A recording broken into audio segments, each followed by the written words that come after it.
Bonjour à toutes et à tous. Aujourd'hui, nous allons évoquer un sujet toujours passionnant, j'allais vous dire. C'est la manière d'appréhender la vie de tous les jours, cette vision des choses qui des fois peut rester à la surface, qui peut être trop terrestre, trop matérialiste et pour ne pas dire profane. La vision profane des choses va souvent être assez évidente quand on va s'apercevoir de la différence, de la grande différence qu'il y a entre la réalité d'une chose et ce qu'on en pense. Alors un exemple que j'aime bien souvent prendre, c'est de vous parler par exemple de Pythagore. Pythagore que la plupart des gens connaissent pour son triangle. Et je trouve ça incroyable parce que il faut savoir que Pythagore était un des plus grands initiés que l'humanité ait jamais connu. Je vous conseille chaleureusement de lire ce livre d'Édouard Chouret, Les Grands Initiés, qui en parle. Et donc, quand on s'aperçoit qu'aujourd'hui, la plupart des gens connaissent Pythagore pour son triangle, alors que c'était un sage qui était incroyable, qui a une quantité de connaissances incroyable, je pense que ça résume déjà assez bien la chose. Et d'autres exemples peuvent arriver vraiment dans ce sens. Par exemple, Mani également, Mani qui était un grand prophète, qui était un homme, un guide spirituel immense. Aujourd'hui, simplement, on connaît, on va le connaître sous l'aspect manichéen des choses, de s'enfermer dans une vision duale, alors que c'était absolument pas ce qu'il prônait et ce qu'il était. Un autre aspect aussi, c'est par exemple tout ce qui est en rapport à Narcisse et à son mythe. Aujourd'hui, les personnes narcissiques, on va dire que c'est des gens qui aiment bien se regarder dans le miroir. C'est vraiment une vision très partielle de toute la richesse du mythe de Narcisse. Et on peut continuer comme ça, de bien des manières. C'est tout cet enseignement, cette sagesse aujourd'hui qui s'est perdue.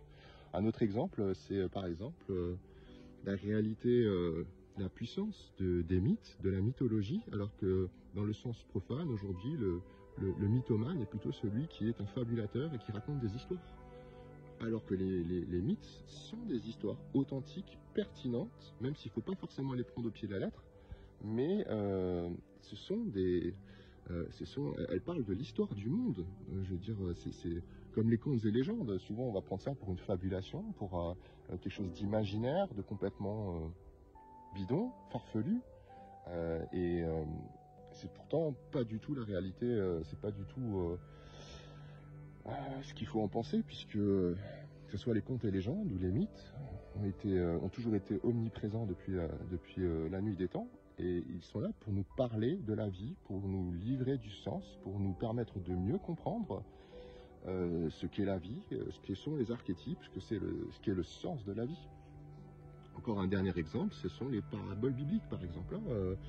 Quand on a maudit des générations entières de gauchers parce qu'il fallait se tenir soi-disant à la droite de Dieu, alors qu'en fait c'est dans la droiture de Dieu, dans sa rectitude, ce qui n'a rien à voir. Quand il est question que la femme doit obéir au mari, c'est plus le fait que le corps obéit à l'esprit, donc c'est de l'analogie, ça n'a de nouveau rien à voir. Quand il est question de tendre l'autre joue, la plupart des gens vont le prendre sous un côté un peu masochiste, alors qu'en fin de compte c'est répondre avec l'autre face de son être, son âme plutôt que l'ego. Donc les exemples sont légion. Il y a beaucoup aujourd'hui d'enseignements de sagesse qui sont mécompris parce qu'on en a une vision profane, on en a une vue partielle, à la surface, et c'est très dommage puisque plutôt que de le prendre au pied de la lettre, il faut le prendre au sens figuré, il faut comprendre l'analogie, le lire entre les lignes. Car c'est ce qui est interdit, n'est pas quelque chose qui nous est refusé, c'est quelque chose qui est dit entre. C'est quelque chose qu'il va falloir aller chercher par une petite astuce, par une petite formule magique, parce que j'allais vous dire, un tour de passe-passe.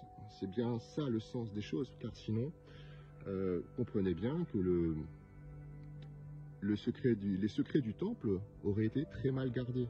Donc c'est pour ça qu'on a codé, c'est pour ça qu'en alchimie et dans la magie en général, il y a beaucoup de choses qui sont laissées hors d'atteinte, qui ne sont pas permises à monsieur, madame, tout le monde, car autrement, ça aurait été très problématique pour les personnes qui étaient avides de pouvoir, qui avaient des intérêts personnels et qui étaient animés de choses assez malveillantes. Donc voilà, je souhaitais vous évoquer tout ça dans cette petite vidéo, de méditer sur cet aspect-là des choses, de la vie.